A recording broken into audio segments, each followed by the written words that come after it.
uh, when we jumped on here, you started to share a little bit about, this guy that you've been coaching, this kid, 18, you said he is now, Yeah, started 18. 16. I would love to hear a little bit more about, his story, the journey, your experience in coaching him. And I think that would be a perfect way to segue into what you do with building men and what you're focused on accomplishing with all these gentlemen. First of all, dude, I appreciate you having me on here. When I heard you were starting a podcast, I was really pumped up for it. Our relationship goes back a little bit more. It's like 2.5 years now since the first time that you were on Building Men. And we definitely need to run that back again in the future because it's absolutely one of my favorite episodes. And so I'm honored to be considered as a guest here. So thank you first and foremost. Yeah. And so I'll start with the kid that I'm coaching right now. His name is Liam. I just interviewed him on the Building Men podcast that'll publish in the March of 24 timeframe. Had an opportunity to go back down memory lane a little bit and talk about our first conversation together. And I did a workshop for a guy named Angelo Cisco. Oh yeah, I know. And Angelo Cisco, the alpha hippie. That's right. And so Angelo invited me to come on and talk to dads about raising young men. A lot of the guys in his group were parents of young men. And so he asked me to come on and talk to them. And I used the whole king, warrior, magician, lover archetypal idea to do about an hour workshop with 15 guys and connected with them, answered some questions, told them a little bit about Building Men and the journey. And there was a guy in the group, and his name was Jason Henkel. He reaches out to me separately, and he's like, listen, I just heard you talk on Angelo's group for about an hour. And he's like, I'm intrigued by what you're doing, and I'm going to ask you for help. So Jason was part of Angelo's group, and he also runs a business called Focus to Evolve, which I'm going to highly recommend. I'll throw it out there as a thing. Jason's thing is about how do we organize our time to mitigate distractions in our life? And he has a whole program and process around it. Really, really remarkable stuff. I actually interviewed him on the podcast after learning about what he did and what his business model was. So anyway, Jason reaches out to me, and he's like, my son, Liam, is really struggling across the board in life. He had a girlfriend that he was with for a period of time, developed a codependent relationship with, and she broke his heart. And she, he was at a spot where this relationship was everything, and she broke up with him, and he was depressed. He had suicidal ideations. He was basically wasting away. He was 16 years old, or just about to turn 16 at this time, smoking weed every single day, drinking. He was distracting himself with pornography and video games, and he would sleep until noon and get up. He was cutting school. He was like in this world, and they had tried some therapists. They tried some different things, and none of it worked. And so he reached out to me, and he goes, we're at the end of our rope here. Can you help us out? And I said, I'd be happy to get on a Zoom. A lot of it is, the kids that I work with, they're hesitant to work with me. So I'm trying to the parents want me to help their kids, but the kids are like, I don't want to talk to this dude. Who the hell is he? Yeah, so I'm trying to, get a client who wants nothing to do with me at all. So it's always an uphill battle in the beginning. So I started talking to Liam in January of 2022. And he was in some rough shape, and he was, self-admittedly living in a victim mentality. He did, think about suicide. But he got to this space where he was like, I've tried some other things. I don't want to feel like this, so I'm open to your suggestions. And slowly but surely, and through a lot of ups and downs, peaks and valleys over the next 2 years, the kid is absolutely crushing it in life right now. He, during the interview that I just had with him, I asked him just to share his journey, and he so vulnerably shared everything that was going on in his life and little strategies that I used with him, and not only the individual coaching that I do, but the group coaching that I do and how it helped him. And I wasn't doing it as a commercial at all. I was just so interested in what he was doing, because this kid he's running 2 businesses. He started a window washing business that he runs over the summer, and he actually started working with this guy, and he's helping businesses set up credit card companies Okay. using credit card to collect like Stripe. If you're going to have Yeah, yeah, somebody, yeah. sign up to a coaching program, well, he works with a business that helps businesses, monetize that in a different way. And so now he's able to make residual income by doing that in the winter before his window washing business starts up again in the summer. And now that here's a kid who, 2 years ago really didn't see a need for living anymore, is now Mhm. he's on the verge of making like 150 grand a year as an 18-year-old, and it's just getting bigger and bigger. And I'm watching and I'm like, you're the next like Elon Musk or Jeff Bezos. Like, you're finding opportunities that are not there before, and Mhm. the kid's mindset is absolutely off the charts. And at the end of every episode, Matthew, I asked the question at the end of the podcast, if you could give one piece of advice, like if someone stops this episode right now and they could only do one thing, what's one thing that someone could do that could really change their life? And Liam's answer was, do the one thing that scares you the most right now. Do the thing that's in your path that you're afraid to do, that you're worried about doing, but by doing this one thing, you could really overcome. And to get that piece of advice from a kid who just turned 18 years old, I sat back and I was just in awe of the moment. So as we started recording today, I was like, I'm coming off this high right now. I got really choked up seeing the journey that this kid's gone on and all these challenges that he's overcome. And he's really doing well in life right now. And I'm really excited for the adventures that he has to come and the things that are in his future right now. That's absolutely amazing. And again, it speaks so much to my beliefs. And it took me nearly, 35 years, I'm 39 now. It took me nearly 35 plus years to have a similar transformation in my own life. And, to go from that stage where, like you said, this kid at 16 felt like, life wasn't worth living. I also hit that phase, or Yeah. that intersection in my own life. It came much later than 16. But one thing that I learned in that, among many, was that, I didn't want my life to end. I wanted my life as I knew it to end. Right.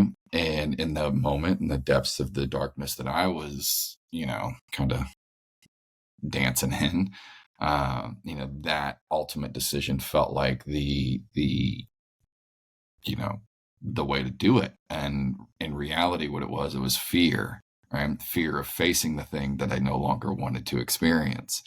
Um, so to hear that this kid was able to do that, and obviously none of us do it alone. None of us get through that Right. transition alone. None of us transform alone, right?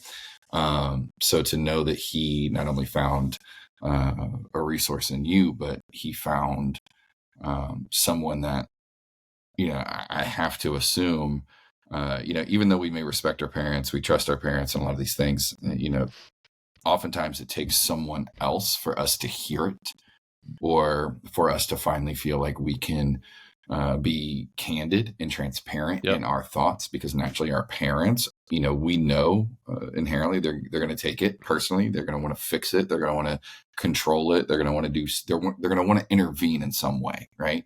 And which isn't always a bad thing. But, for many kids, I remember being a teenager, I didn't want my parents to know a lot of stuff because, one, it was embarrassing. Two, I didn't want to get in trouble. Three, I didn't know that they would understand, or I didn't think they would understand. Right. So to have that qualified source who is able to meet them where they are while understanding how to guide them through those inevitable, messy transitions.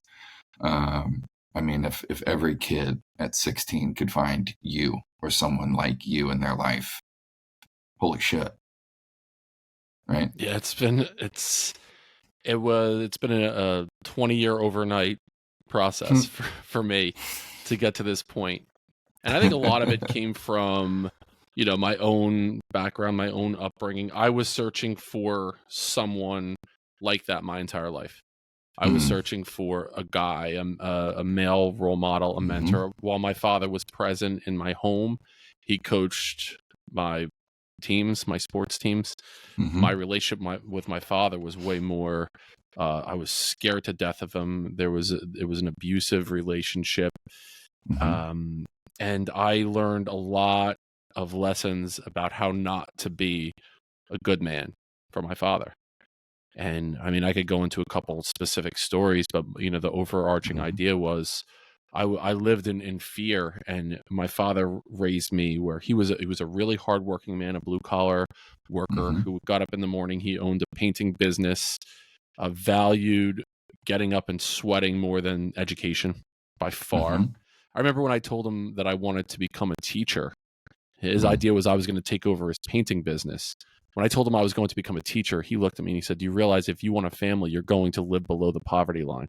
So good luck being on food stamps your whole life." That was his, advice to me when I decided I'm going to go to school to be a teacher. And I'm glad I had my mother in my life and Mm-hmm. to ground me in certain ways. But making that decision was all right. The guy that I looked up to, even though I was scared of, doesn't Right. endorse and believe what I'm doing. So it was a bit of a rite of passage for me to look at him in the face and say, I'm going to do this anyway. I'm going to go to Mm. school to be a teacher and to learn how to counsel and work with kids. And I'm really happy that I did do that. But I didn't have that guy. I had some uncles who would give me a little piece of something, and I would Mm-hmm. watch, Bill Cosby on the, Cliff Huxtable gave me a little bit, not the weird stuff that he was doing in his I was gonna personal say, life, not but necessarily the right, no, best no, mentor in but like hindsight, but maybe at the time. watching him, as a father figure on the Cosby Show. Like he Yeah. was a good dad. Like take the other stuff aside. Right. I would On watch like screen. Chevy Chase, in the vacation Yeah. movies, like a bit of a clown and a klutz, but he was a family man. I would watch, like guys that are coaching teams, and I was like, there's a little pieces of all these different people, like Mm. Professor Keating from Dead Poet Society, Robin Williams' character, or Good Will Hunting. Mm-hmm. Like there were these guys that I would look up to and say, I'm not getting this from my own father, but I could imagine myself being like this kind of guy and putting all these different things in together where I can, be this guy to, be the shoulder to cry on and understand and listen and be really, really supportive, and then give the level of advice when needed and ask the pertinent questions, but also to hold you accountable and kick you in the ass and realize, hey, listen, if you Yeah. want to get this done, no one's going to save you. You have to have this internally. So I started to develop this idea of what a man was, and it wasn't what my father was. And so I like little A man in pieces your putting it opinion. together, in my opinion. Yeah. And Matthew, what I learned from him was, and this is, it turned into what I started to learn. Boys were what they saw in society and through social media and different things later on in my life. But from my father's perspective, a man meant that you were physically dominant. And I'm a big guy. My dad was a big guy as well, physically dominant. So you had to first like look the part. So there was like this physical appearance piece where my father was very, very concerned about the way that he looked all the time, the way he was perceived. You had to have the abs. You had to be able to bench a certain number. You had to be the starting quarterback, the star player, which I tried to do all of those things. So growing up, the athleticism part was such a huge part of me identifying as a good man in the world. So it was like physical dominance, and then it was like the number of girls, the sexual conquest, the notches on the Yep. belt. So it was about how many girls you were banging, or the hotness, like level of hotness of the girls that you were banging. That became associated with you being the man, quote unquote. And then finally it was like the accumulation of the wealth and the material things. So you needed to have the house, the car, the stuff. You needed, like, it needed to look a certain way from the outside associated with money. And that's what my father was telling me. Like, he wasn't telling me, like, all right, if you're going through something challenging, here's how you deal with it, or like any like big life lessons. It's like, well, when I was your age, I dated the captain of the cheerleading team. I was with this many girls. And so these were the things that my father was telling me. And then it was about, you got to make the money. You want the stuff, you want a life like we do, you have to make money. So that's what I believed it meant to be a man. And like, there was always this cognitive dissonance, this internal dialogue that I was hearing. Like, I don't want to do that. I don't want to be him. So I was fighting with this my entire life, Matthew. And then, it took me down the path of into education. I learned a lot about sociology and social groups. And then I started to develop an idea and how I could help young men who were struggling with the same thing.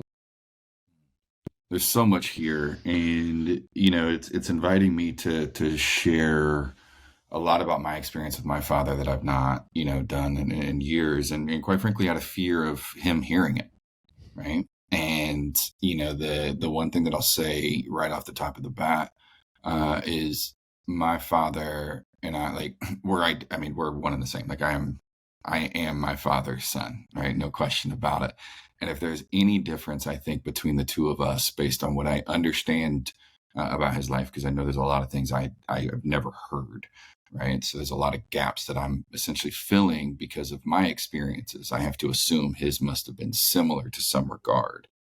And the thing that I think the only difference between he and I was a pivotal one, which is I think he and I struggle with very similar things, whether they were experiences as children, whether they were, identities that we bought into at a young age, whether it was, I understand, like I adopted this, much like you're describing, this need to appear impressive in order to feel successful, feel like a man, feel like XYZ, right? And I think the biggest difference was my father adopted a strategy of overcompensation. Mm-hmm. Right? So his attempt was to, uh, it was kind of the get rich quick thing, the big win overnight thing. Like there was a lot of struggle, but his strategy was to overcompensate, right? Like if I could just leap from one to the other, we'll be okay. Therefore, he just avoided, ignored, kind of denied the realities that may have been true for him in any moment. Whereas my experience, I did that for many years up into my mid 30s, only to then get to a place where I had decided that I can no longer do this anymore. And that this was the attempting to avoid or overcompensate for my struggles, my insecurities, my doubts. And I've pursued drugs, alcohol, sex, to fill those voids or validate that insecurity of something that I was trying to ignore. And he, I think the biggest difference is I decided that I must face it, and he, doubled down on the avoid it to overcompensate in order to continue the appearance of, and hope that someday he could fulfill the appearance. Where I decided I was going to drop the appearance and decide who I wanted to become and start facing it head on. And I do believe that's the only difference between he and I. But I've not spoken to my father in over 5 years at the time of this recording, and it was by choice. And I'll say this, I mean, I used to say it all the time. It used to come with anger. Now I think it comes with, respect and care, which is, my father taught me the man not to become. Mm-hmm. Right? And that's not because he's a bad man. And I think in all the ways in which, his behaviors were harmful and toxic, I don't believe that's who he is. I believe he didn't know another way. Like many men, I think it's success and anger are the two things we're allowed to experience. Right. And when he didn't feel successful, he was angry. And I think in many ways, my relationship with him as his son, I think this is my assumption, I think he saw, like, I represented something he wasn't doing. I represented something he was struggling with. I represented something that was a catalyst to his failures or his struggles as he saw them. And I think in many ways that was too difficult for him to be in close relationship with, which is why, I and my sister experienced so much of the side of him that I don't think he even respected. But if there's one last thing I'd say on that is, I love my father deeply. I just don't trust him. Yeah, it's tricky too, right? When we get to that space where we see the pieces of our parents, and for men, our fathers especially, that we don't honor or appreciate about them, and we start to see it coming out in ourselves, especially when we're called out on it. Like Oh there yeah. are times where Julie said to me, that was your father speaking right there. Mm-hmm. And it digs deep, and my immediate response is a defensive response of anger, because the more that I sit back and reflect upon it, I was like, or I am like, you're right. Like so then Mm-hmm. what I start to do is do some work. Where did that come from? Why did Yep. I respond in this way? What am I missing? And the cool thing for me is I have 3 kids, Matthew. And so my Mm-hmm. oldest, my son, is 18 years old. He'll be 19 depending on when this drops, March 25th. Yeah. And I had this opportunity as a parent. Like, one, there were certain things that I wanted to instill in him. There were certain things that I didn't want to instill in him. And a lot of it was I was going through blind. Like, all right, Mhm. as it comes up, I need to figure this out based on my Yeah. experience in education and sociology. What's the right thing to do here? And then as I learn what's better, I start to incorporate things that I now know are better than how I was raising my kids. And there were a couple different things that I did from with my son that I've shifted, and now with my two daughters, I'm doing something slightly different because I've learned a little bit more. But having said that, there's always these moments with my son now that I see him, and he's taking things, and he's almost more enlightened and mature as an 18-year-old, especially in a relationship that he's in right now, that I was like, there's no way I did this at 18, at 28, at 38. It's Yeah. taken me so long, and I'm like, where did this come from? How did you get to this point? Why are Yeah. you, instead of getting angry, asking questions, or preemptively saying, like, you're doing this, I'm feeling this twinge of jealousy, let's talk about it before it actually happens, Yep. because this is what I need right now. Where before I'd be like, go do it, I don't give a shit, and then afterwards be like, the jealousy monster's like raging inside of me. So it's cool for me to watch him go through that and learn these lessons, either through observation or conversation, and being a mature young man. It's like such a powerful thing to me to watch.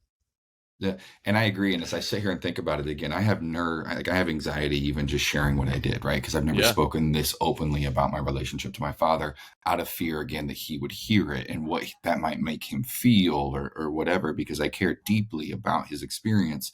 But I think what you just said, if I had to assume, had to be his experience, and many, many, many, many, many men like him and you and your father, I would assume as well, which is, you said you were doing it blind. Right? And I think that there's a lot of the cultural expectations of men and these kind of things that we were learning from many generations prior. I think there's a lot of good in it, but I think there was a lot that got misconstrued. And I think what you're doing with building men is so, so, so, so important, because it's not about, I think in my work too, I hear a lot of like, oh, the emotional stuff, the therapy, the counseling, all of that is soft, or it's weak, or it's these kind of things can be the old perception, when in reality, much like an athlete, right? It's like, if you're a boxer, you would be a fool to think that you're going to go into every match and all you're going to throw is uppercuts and knock out haymakers, right? Like, that would get your ass whooped Yep. in a heartbeat.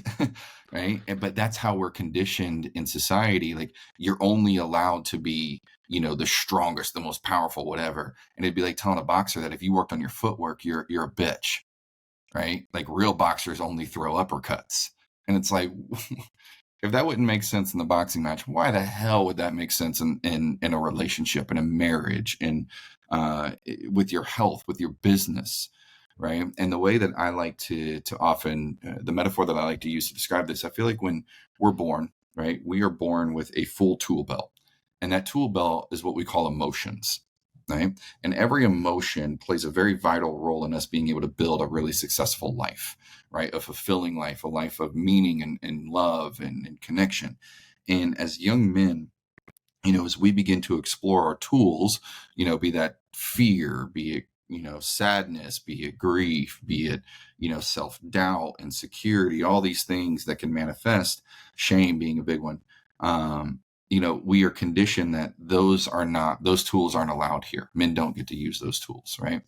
And the only tools that we're left with, I think, by the time we're teenagers, would be, it'd be like a hammer and a ruler, right? Where you're only allowed to, and as far as emotions are concerned, that's excitement and anger. Those are the only two things you're allowed to use, right? So imagine telling a carpenter that by the time he's 18, now he must go build his own home from scratch, i.e., his family, his business, his health, his everything. And the only tools you're going to allow him to use are a hammer and a ruler. Oh, and by the way, make sure this house is the best looking house on the block. Right. Everyone admires it, right? Make sure that there's no flaws whatsoever that anyone can see. And also make sure that it can withstand any storm that comes through, the area.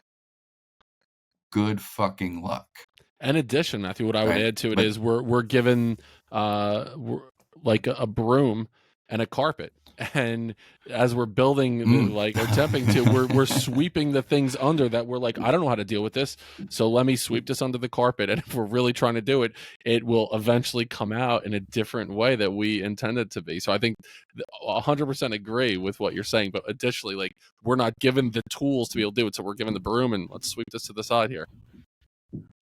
Right. And even going a step further with that metaphor, it's like, imagine you're sweeping a bunch of stuff under a rug. Eventually, that rug is going to have Oh all yeah. these lumps and in some cases mounds Yep. underneath them. And we wonder why we're tripping over shit all the time. Right? It's because all we're doing is sweeping stuff under the rug, and we keep Yep. tripping over all these little mounds that are building up underneath our rug, i.e., our life. Yep. Totally So, agree. you know, it's so powerful. And one thing in my relationship, and I'll tell you this, that for me, and I'd be curious if you have a similar moment, but I went from drugs, prostituting, to alcohol, to the near suicide, to all these things at one point in my life in my early 30s. And the thing that changed my life without question, it was my relationship to now my fiance Allison. We've been together 8 years at this point. But what it was for me more specifically, it was Allison, yes, but Allison was the very first thing that I'd ever met, that had ever came into my life, that I was unwilling to lose in order to protect my own shit. Right. So I met this thing that I was unwilling to lose, that required me to face my shit head on so that I could, continue that relationship, maintain that bond, that connection that I had with her. And some people it's a relationship, some people it's a child, some people it's their business. It can be anything. But I think the non-negotiable in anyone's life, man, woman, otherwise, is we must identify the thing we are unwilling to lose. Yeah, that's powerful, dude. And I appreciate you saying that. As I think back, um, my children coming into my life, those were the moments. But Mm-hmm. like I changed as a human being when my son was born, and I could still go back, and if you could relive that one moment in Mm. your life, it was my son being born. I could still remember cutting the cord and the blood on my shirt and going out into the waiting room, and it was the "it's a boy" thing. Like, that was the experience that I had. Mm. But at the same time, like, my children, my three children, their mother is not the person that was able to bring the best out of me, and she was not my Mm. soulmate, right? And so what I Mm-hmm. recognized was, as I was going through college, and then when I first started teaching, there was a lot of wounds that I hadn't healed yet, and I Mm-hmm. was basically searching for my father. And I found him in a partner, Mm-hmm. and I married her, and she was just like him. Mm-hmm. And that turned Mm-hmm. into a 17-year marriage, where majority of that time was not happy, and a lot of the Mm. things, like, it's tough for me to go through that. But ultimately, I made the decision in my early 40s, like, this relationship is not serving me, it's not serving you, it's not serving our kids. And it's always Mm-hmm. that tough spot where you're like, what's better, for your kids to be together with their parents, and their parents don't love each other, and there's constant fighting, and it's not a healthy, trusting marriage, or Mm-hmm. having your kids with you half the time, and I could then control the experience that they have when they're with me for 50% of the time, but knowing that they'll be in a space of love and trust and caring, and so I can control that narrative. It Mm-hmm. was one of the toughest decisions I've had to make, but once I made that decision, everything else opened up for me, and I met a woman that has turned my life around, and she became like my Allison for you. And her name is Julie, and Mm-hmm. she's a labor and delivery nurse, and she's helped me heal from a lot of the wounds that I had, not only from my father, but from my ex. And it started to help me see myself in a different light as well. It was really a game changer for me. And the other thing it's done, when I mentioned my son in relationships now, like, I think he was able to observe what a healthy relationship could be like. because he never saw that in Mm-hmm. his life.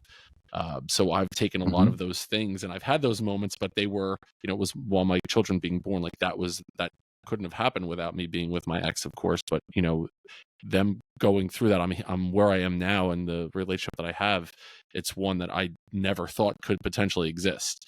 When you're, for the Mm-hmm. majority of your life, when you're involved with a narcissistic relationship, be it your father or your partner, like that's what you think like relationships are.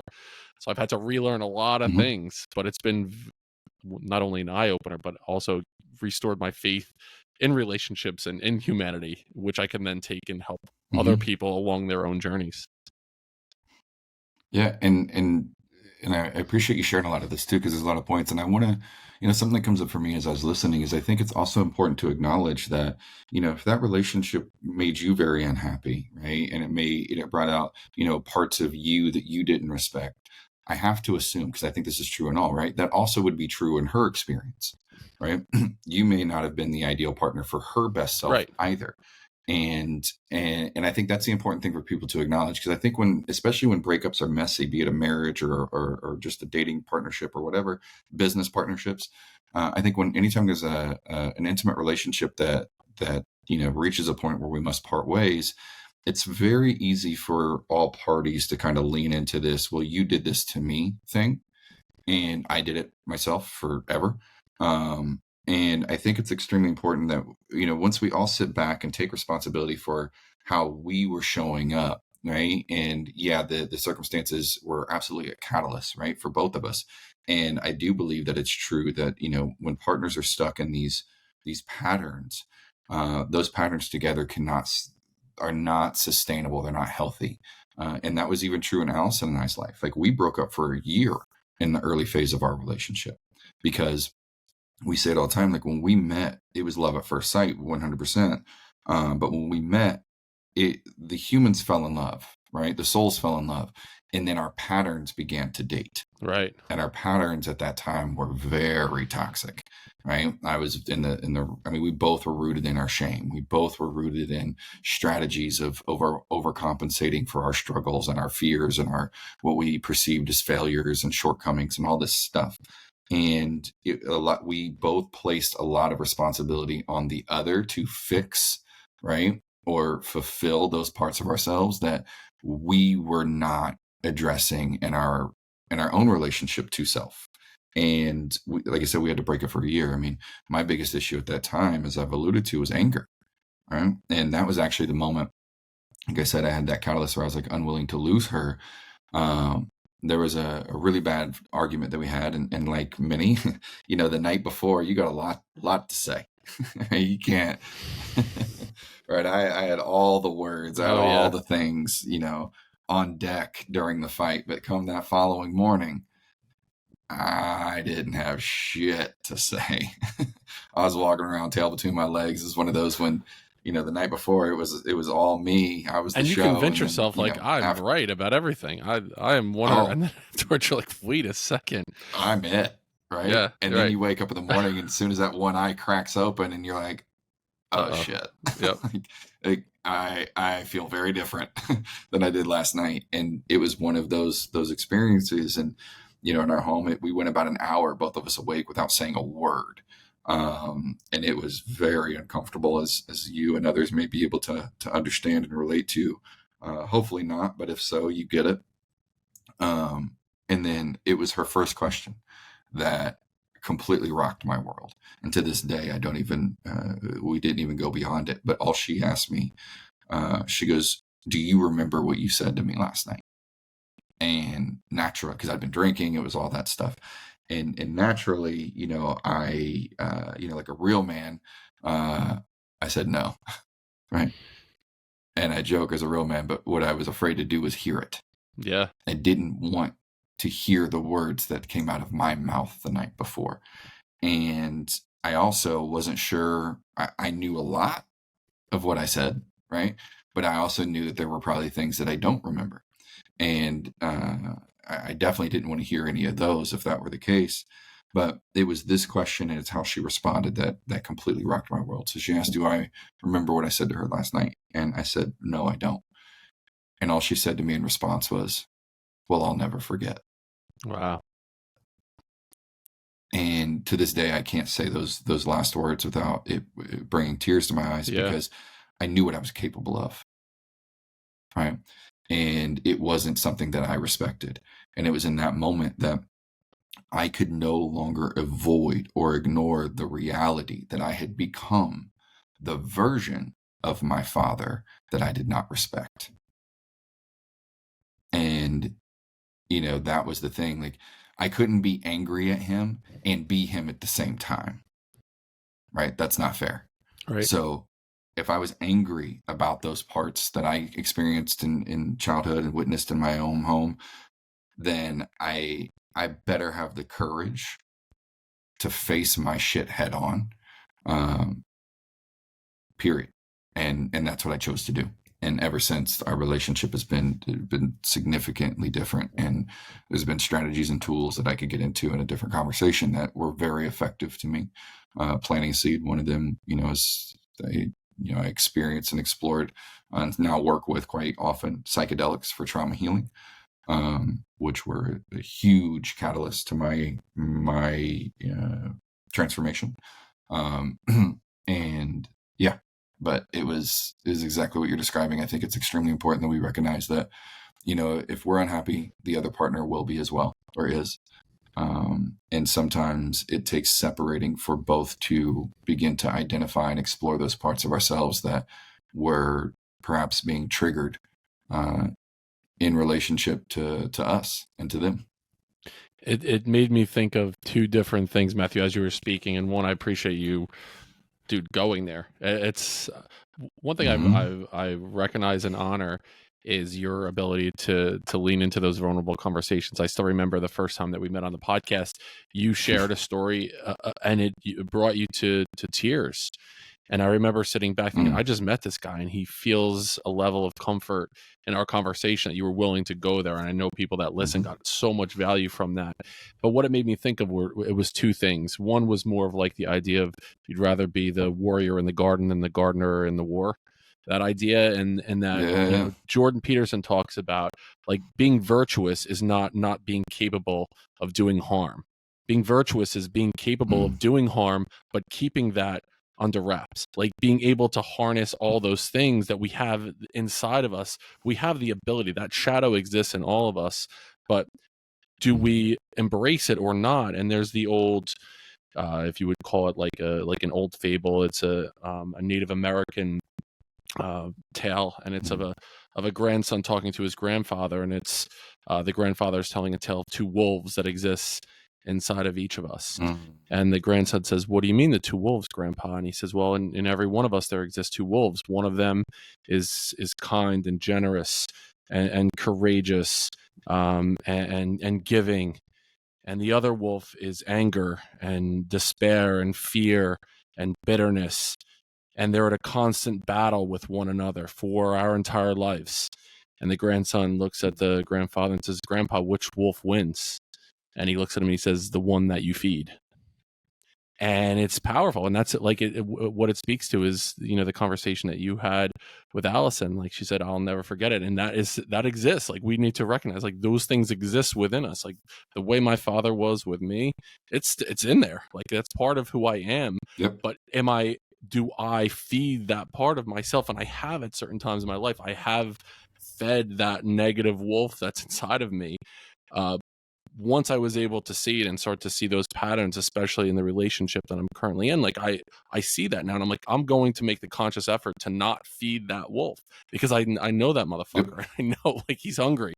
Yeah. But it's Yeah. making the conscious decision to be like, no, I'm going to lean more into to listening and being vulnerable and cooperating and working as a team through this issue. So it's not, and I use this when I talk to parents, the same idea. It's not that the, like, some people see like disagreements as there's like a fence, or like something that exists, like you and I are standing across from each other and the fence is the problem, right? And so we're looking at each other in this way. And I tell parents, if I'm working with parents and helping their kids with something, I'm like, instead of doing that, jump over the fence and stand next to the kid, or in a relationship, stand next to your partner shoulder to shoulder, and like, let's look at this together. Let's look at this issue that exists together. It's not me versus you with this in the middle. It's us versus it. And once we can get to that space, it looks totally different. By the way, that's actually a strategy you can do in your physical life. So like if you and your partner are on ends, if you and your child are at ends, literally sit on the same side of the table and have the conversation, not across from one another. 100%. Absolutely. Not only that, what I'll tell people too, like if I'm disciplining, quote unquote, disciplining my child, like I don't stand above them, especially like with the building men thing for a boy, especially if they're getting upset, Yep. for them to get, look at you getting teary eyed and shaky and quivery, like they'll either like lash out like they're like cornered, or they'll be that wounded puppy and like sink into a shell. What I say is, one, you can get Right. around, sit next to them. Two, go for a drive with your kid. Go for a drive. Like now you're both looking at the same perspective, or go for a walk.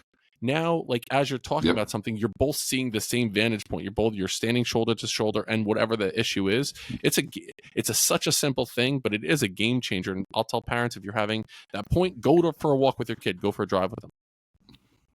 Right. And this isn't just philosophy. This is biology, right? This is because anytime we are face to face, it inherently feels like a conflict. We are at odds, right? We are in an altercation with whomever we are facing. Because if you think about a fight, you're face to face, right? So when that energy meets you head on, your natural response is to defend or retract, right?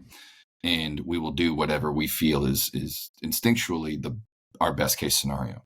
So being able to sit on the same side is really, really important. I think something else that you were talking about earlier that is extremely important, and this is where I start working with anyone that I'm coaching, is so I don't know if you're familiar with the gentleman named Peter Sage, but I reference this quote often because it was one of the most impactful quotes that I've ever heard for me personally, and it was in one of his TED Talks. But what he said was, people or humans, I forget how he phrases it, I'll just say people will never outperform the opinion they have of themselves. Period. Are you a coach who has been struggling to do everything yourself? I mean, all of the content, the emails, the marketing, not to mention every time you open your phone, there's a new social media strategy that someone is pitching that just makes you feel like you'll never be able to keep up.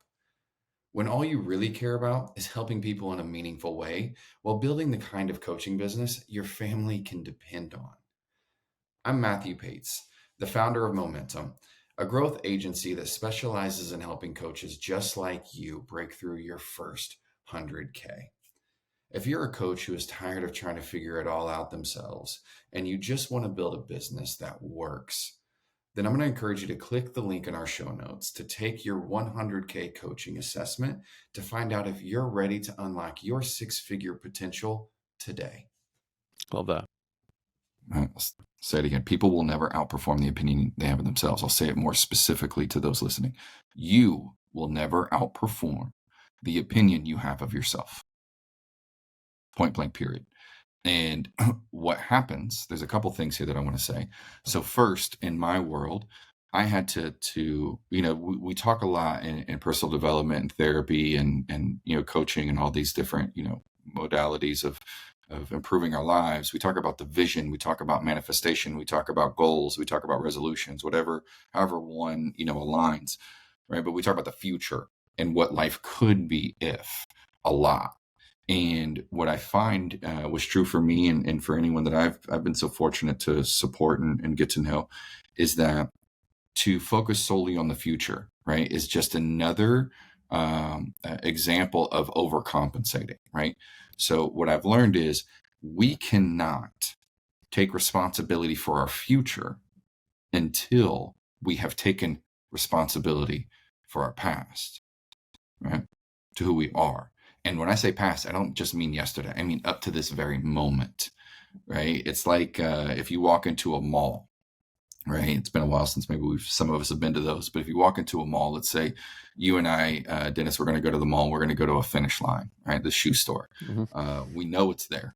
right? We know for a fact that mall, even though we've never been to this mall, we know that store's there. We've looked it up. We know it's in there somewhere. So we walk through the main doors and we know the store we want to go to, our future, right? We know what we want to get, the result, whatever it is. But in order for us to be able to do that, again, we've walked into a mall we've never been to before. What's the very first thing you and I look for, assuming we don't have our phones? We're going to look for that, map of the mall.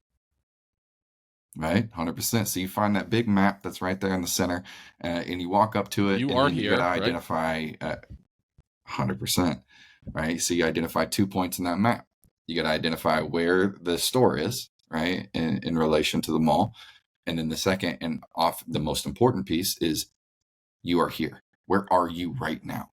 Because until you accept where you are right now, I can't tell you how to get, no one can show you how to get to the store, to the result that you want, right? So we must be willing to take responsibility and accept where we are, no matter how ugly and uncomfortable that might feel, right? Like I had to accept that I was angry. I had to accept that I was toxic. I had to accept that I was lashing out and creating damage that I was so actively against in my professional world, right? But I was that person. I had to accept that before I could really accept and take responsibility for the future I knew was available to me.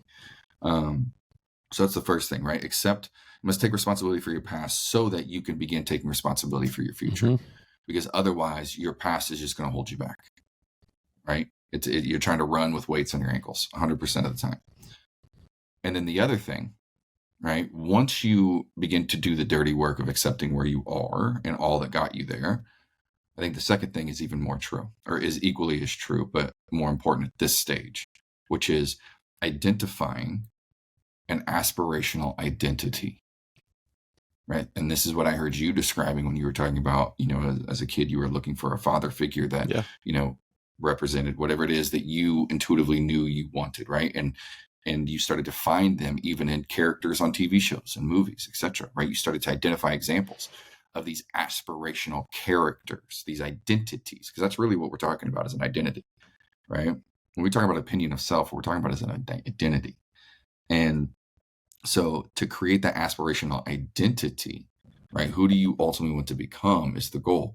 Because, when it comes to this is the beginning of the year. If you're listening, it's mid-January of 24, around this time every year, there's a lot of conversations around resolutions and goals and all these things, right?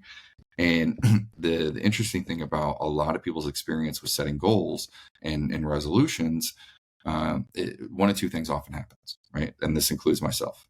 So the first thing is, you don't reach that goal, whatever it is, the weight, the money, the relationship, the promotion, the whatever it is, right? You don't reach the goal that you set, right? And what a lot of us do in that scenario when we don't reach a goal that we've set is we use that experience as further evidence as to why we're not enough, why we're a failure, why we suck, why we're stupid, why we're all these things. We're not man enough. We're not strong enough. We're not rich enough, whatever it is, right? But we'll use that experience of not achieving the goal as further evidence of our shame. Or the other is true. You reach the goal, right? But then struggle or fail to maintain whatever that was, the weight, the money, the relationship, etc. Right? Have you ever experienced either of those two things? 100%. 100%, right? And here's why, right? And this isn't theory, but here's why. Again, going back to the Peter Sage quote, you will never outperform the opinion you have of yourself. And the challenge is when we achieve all of our goals and resolutions, they live outside of the current identity which we subscribe to. Why am I so certain of that?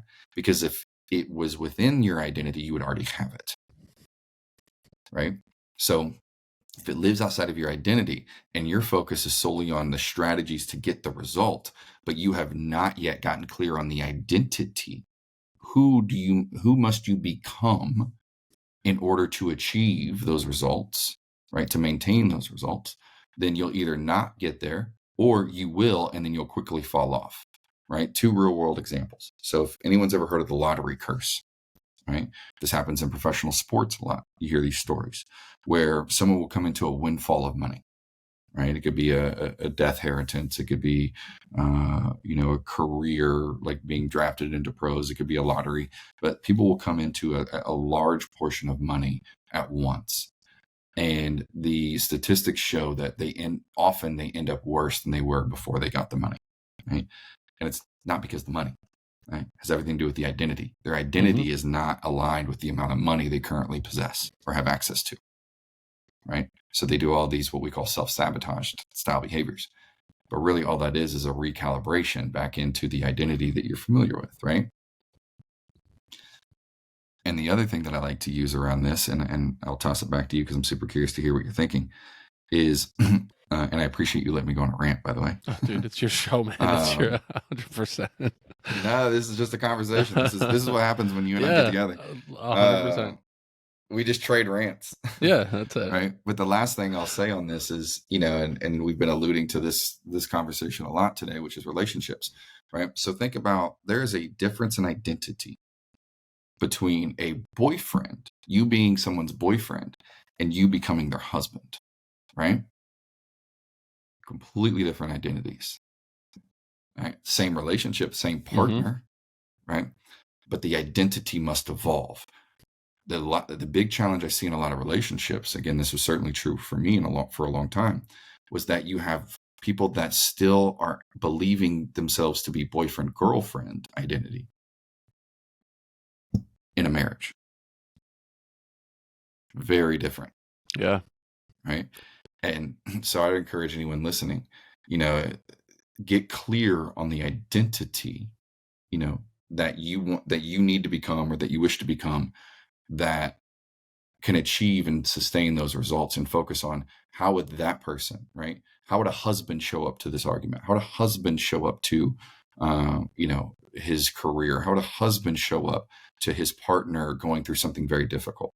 And when I say husband, I mean whatever that means to you. Right. Right. The version of husband that you would respect and be proud to be. There's so much there. I digress. Yeah. It's, well, I mean, I'll start at the end and then go back to the beginning of that. A couple things I wanted to respond to. When I work with young men, and when we think about goal setting, and we think about, because I do believe it's important to have a target, right? Like, instead of, we're not just, blindly, but so when we do, I use the idea of a triangle, and so the target is at the top of the triangle. And when we think about our target, there has to be a plan associated with it. So I like to use short term is 2 days, midterm is 2 weeks, and long term is 2 months. Because instead of thinking about what am I going to do in 2 years and 20 years, like, for us to gather some type of momentum, it has to be these quick hitting things. So if whatever our target is, like in the next 2 days, what are certain things, achievable things that we can start working towards that will bring us some momentum that we can continue on 2 days, 2 weeks, 2 months. But the biggest piece, and the reason why most of the time the triangle fails when we're looking at setting goals, is the bottom right corner, as I show a visual to kids, is the identity. If the identity doesn't match, so whatever the target is, you need to, like you mentioned the Peter Sage quote, you need to believe that you are the person that achieves that goal. Because if that is missing, or that you can become it. Become it, right? So like if you don't believe that, so that's where we need to do the work, and that's where my work exists, is in that bottom right hand corner of this triangle, to become the person, believe that I can be the person that achieves this goal, that could execute this plan. And for kids, that's where they get stuck, and for men, that's where they get stuck. And when I work with kids, talking to the parents, it's that we can start now. And imagine, Matthew, if you were able to start molding a younger you at 16, 17, 18 years old, to avoid all of the pitfalls that exist along the way.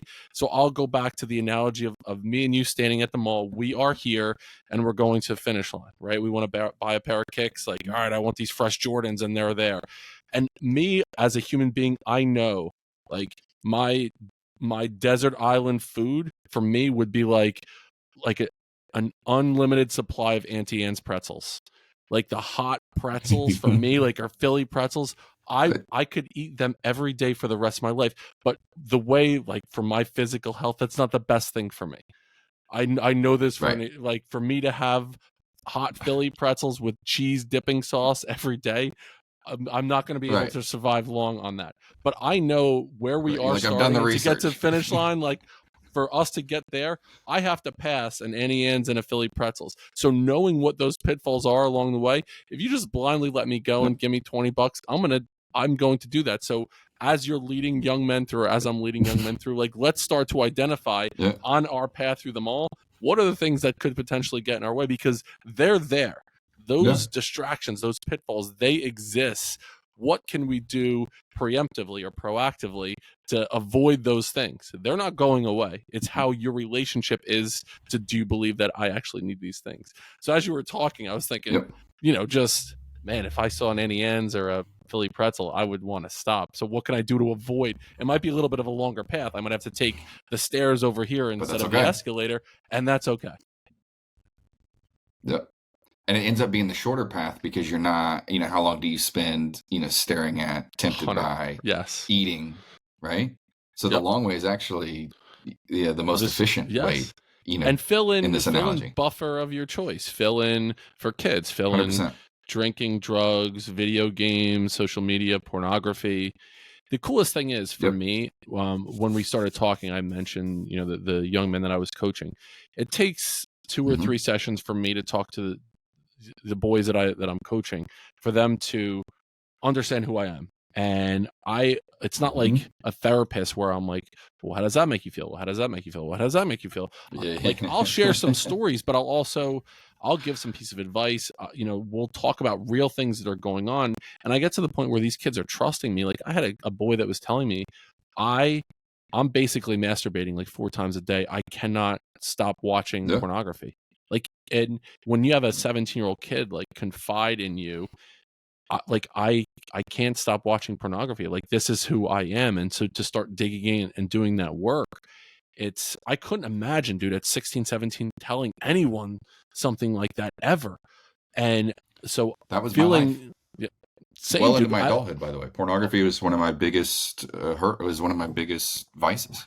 Same. And for me to admit that to him, saying Mm-hmm. like, listen, dude, I was married, I had 3 kids, I was in a relationship that there was no intimacy, so that was my level of intimacy. But as I would go, Mm-hmm. and you watch porn, you never feel good afterwards. It's this void, and the Nope. void is getting bigger and bigger. And so now, if I'm in a school and I'm working with kids, like, I'll give you an example. Friday I'll be at a high school, and we talk about that stuff. And I tell Yep. tell the kids, like, this is something that I struggle with, and they kind of look around, and at first like, and then they're like, yeah, me too. Are we going All of there? a Did you sudden they're just say like, that? yeah, like I can say that right now. It's a space where I can talk about the real stuff that I'm going through. And then we get into it a Yep. little bit deeper. And I'm like, wow, if you start doing this now, like, it starts to retrain your brain to need it more, and then more like intense. And I do a little tongue in cheek stuff. I'm like, I remember growing up, and I'm sure you're in the same space, where there was like the kid that had the Playboy. And that was like a thing. Mm-hmm. Like, I can't wait to, and then all of a sudden, the Playboy didn't do it anymore. It wasn't just seeing boobs. Like, you had to get to the penthouse where you could see a little bit more. And then all of a sudden, like, Mm-hmm. you need to steal your dad's VHS. And then it became like, Right. I need more and more and more and more. An And then you obsession. need like 4 dudes and a donkey. And you're like, what the hell is going on here? Right. And for kids now, that, Yeah, like, it literally. is constant. Like, they can see anything they want to whenever they want. So, and Yep. I warn them, like, if this becomes part of like your They don't have to daily struggle through thing, dial up. yeah, like, I can hear the in my head right now, yeah.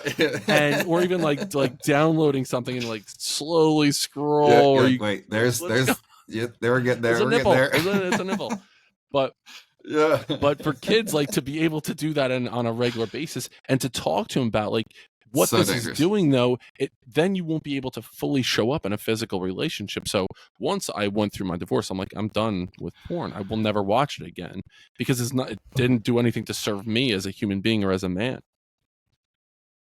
Well, that's actually something I've not spoken to. I've spoken a lot about my sexual abuse and my relationship to sex and all that kind of stuff. But pornography became at a very young age, my outlet and my source of validation and all these things, and it became a coping mechanism, right? Yeah. But what you were saying is absolutely true about you never feel good after. And I mean, countless, I mean, the shame that comes after, Oh my especially when God. you're really making a conscious effort not to do it and then you do, right? And insert any vice. You know, we're just talking about pornography. It could be anything. It could be drinking, Yep. it could be sugar, it could be whatever. It could be your anger, right?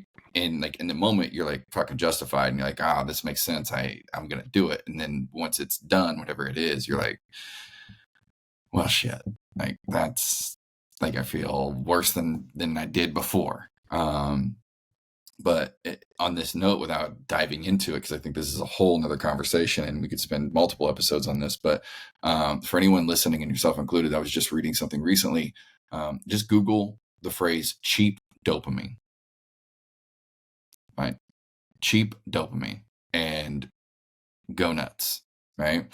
There's a lot of, there's a book that I've not read yet that I'm about to get. And I know you and I love book recommendations. Yeah. But it's called Dopamine Nation. Okay. And I can't remember the author at this time because I just came across it, but it's called Dopamine Nation. I've heard of it mentioned a few different times in various podcasts that I listen to in other areas, but it's all about hijacking our dopamine receptors, and that's exactly what these vices that we're referring to are. They become a cheap dopamine that actually creates a high spike and a low and a big crash, right? Which is why, you know, after masturbating, you're like, you know what? I know I got stuff to do, but like I'm gonna lay down and chill out for a minute. I'm gonna eat these chips now. I'm gonna play this video game for a little while and just take a beat, right? It's because your dopamine has gone way below the baseline, and you're motivated because dopamine is the motivation molecule. Right? Mm-hmm. It's what motivates us to hunt, to gather, to mate, to all these things. So these cheap dopamine hits that we're getting, it completely, like, it hijacks your brain and says like, oh, well, why do we need to go put in all that effort in a relationship when we can just dial up this YouTube real quick, or this YouPorn, or this Pornhub, or whatever it is, right? And I can just be done in 3 minutes and not have to bother anybody, right? Or, you know, what do I need to, you know, to work through these emotions when I can just go have 6 beers, or, you know, eat a pizza or an ice cream or whatever it is. So being very mindful, even just the basic understanding of how dopamine works, and how our habits are, you know, so intertwined with that. Right? We're hijacked by it.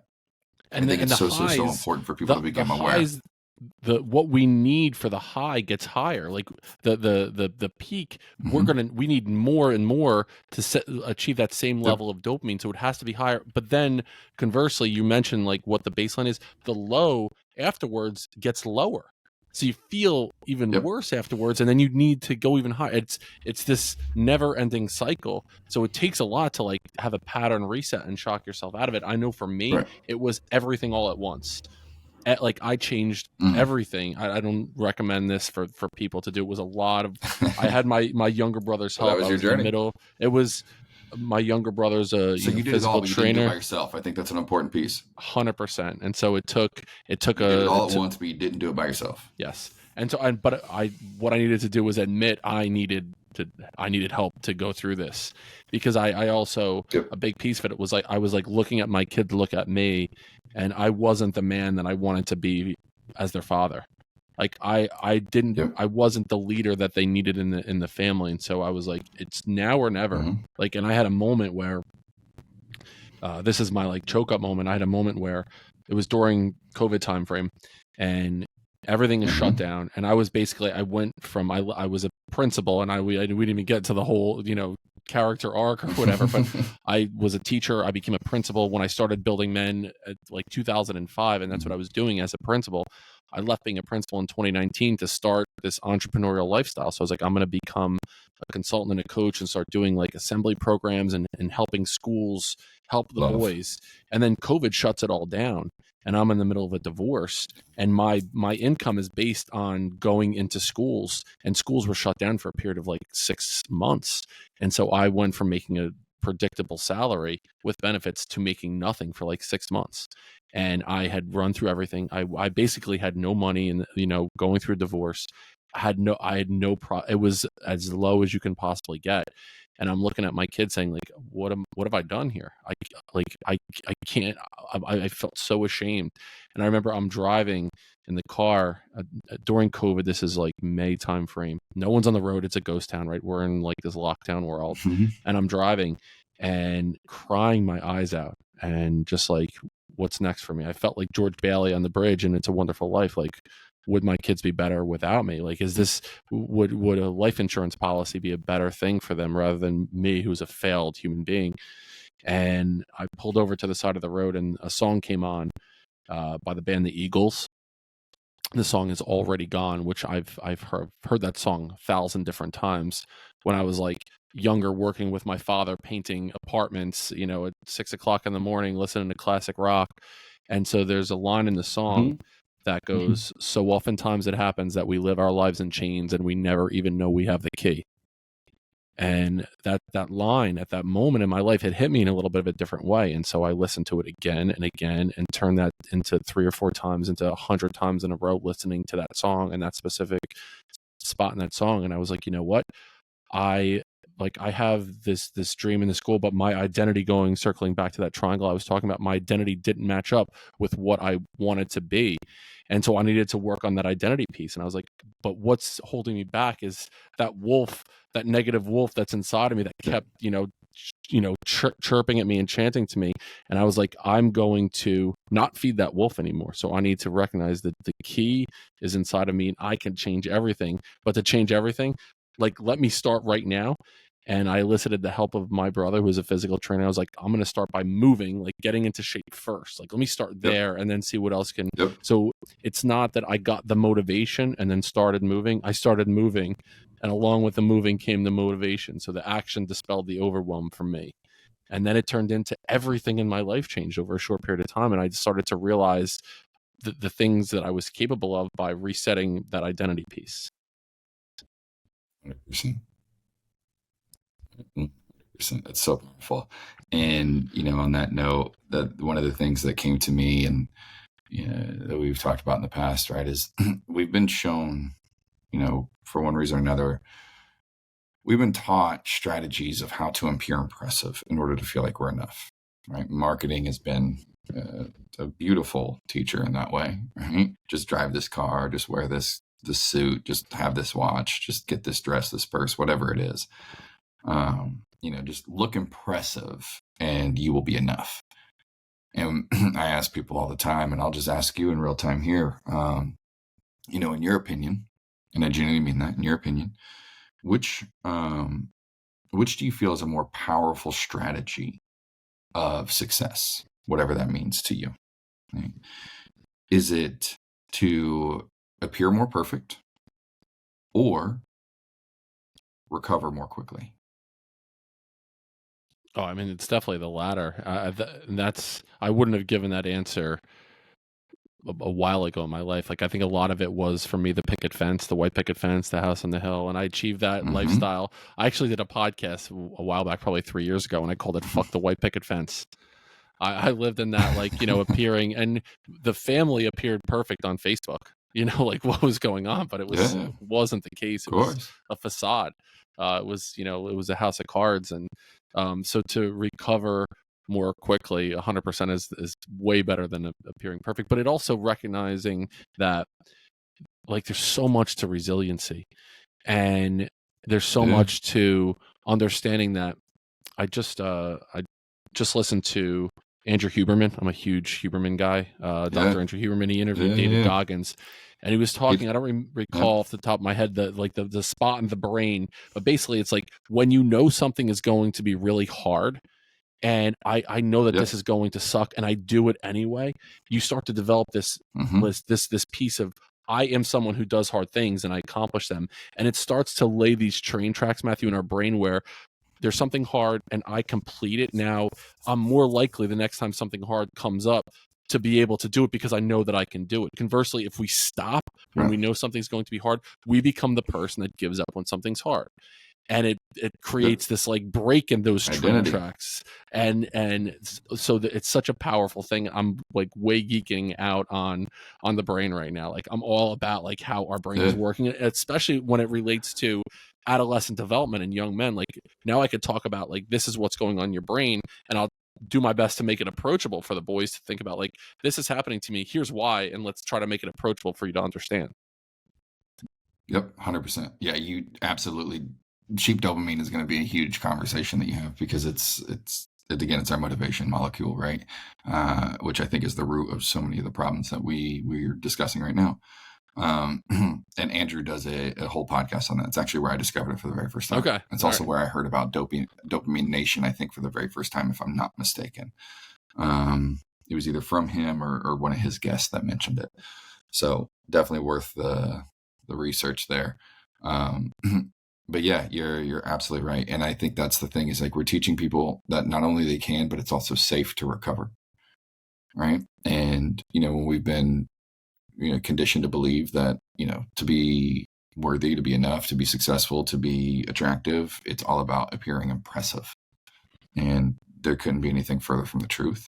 And I think that's really the heart of what we're talking about, right? Fathers, Yep. husbands, children, right? It's, when you were talking about earlier, the strategy of how many women you sleep with, how strong you are. It's all strategies of appearing impressive. And I use quotations around impressive, right? Because it's not.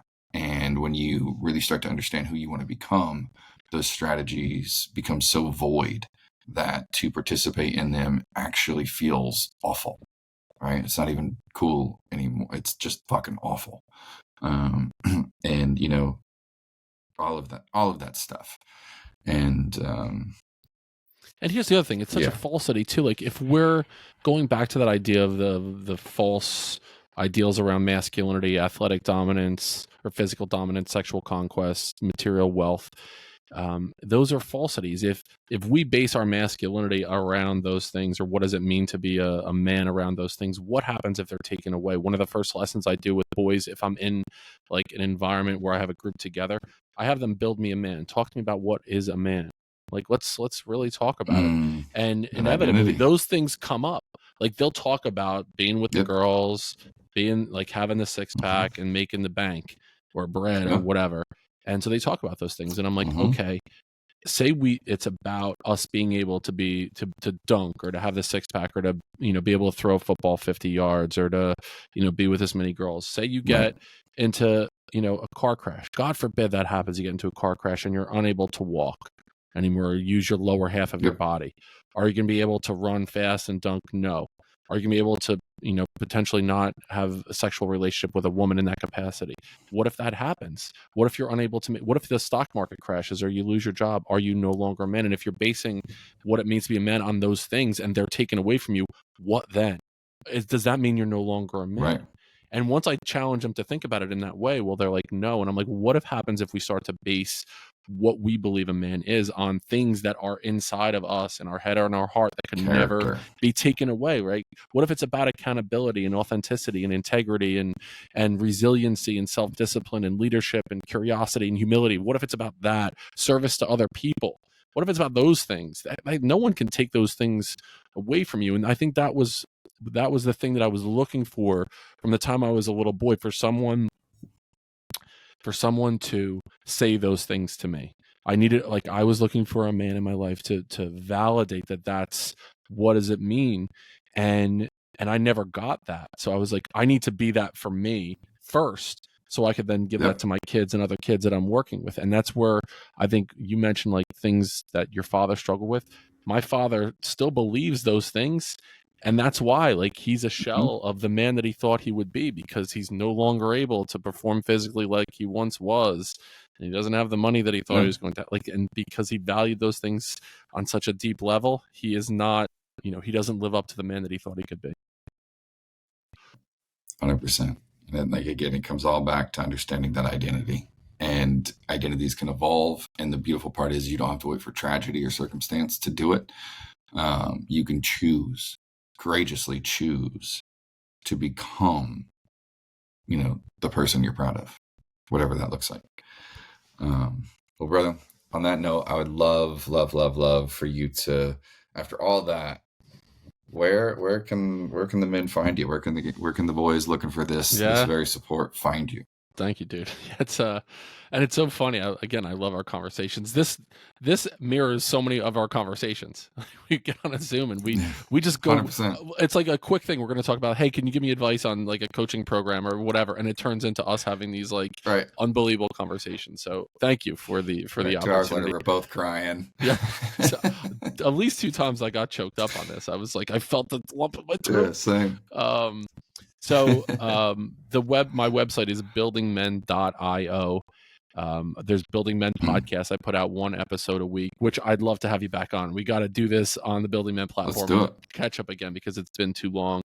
Put out an episode a week on Building Men podcast. And then on Instagram, it's building.men. I post, a couple times a week on there. It's either updates on things that are going on the podcast or advice to parents of young men and young men themselves. So my business is I coach kids individually. The way I set up my coaching is once a month for a full year. And within those, there's touch points. So it's 1 Zoom meeting a month for the year, and then touch points at least like every 2 or 3 days, just quick text messages or emails about what's going on in their life. And then every quarter I have a meeting with the parents. Because like it's this, we need as a village. So I'm meeting with the parents before and during the whole thing, and then afterwards as well. To because it takes a village to raise the kids. I do a group coaching thing called the Foundation. It's every 2 weeks, Sunday afternoons at 4 p.m. Eastern time. There's about 25 boys in this group. They're middle school and high school boys, and I invite on group mentors to come, and I'd love to invite you. I don't want to put you on the spot to come in and have a conversation with boys and give them pieces of advice. And then I work in schools. I go into schools and I do roll up my sleeves and I do Building Men groups, and we sit and we talk about the real stuff. So that's a little bit about me, where you can find me. And dude, again, appreciate the opportunity. Yeah, we're going to link to all that and share it everywhere. So, brother Dennis, thank you so much for what you do, who you are, who you've become, who you're becoming. I know many other young men and families and future families are going to be so grateful for the impact that you're having, because your work doesn't just help people become successful. I mean, it's going to directly impact everything: quality relationships, domestic abuse. All this stuff is going to be impacted in such a positive and meaningful way that future generations are not going to have to go through some of the things that many of us have. And that's going to be a direct result of the courage that you've leaned into. So thank you, brother. My pleasure, brother.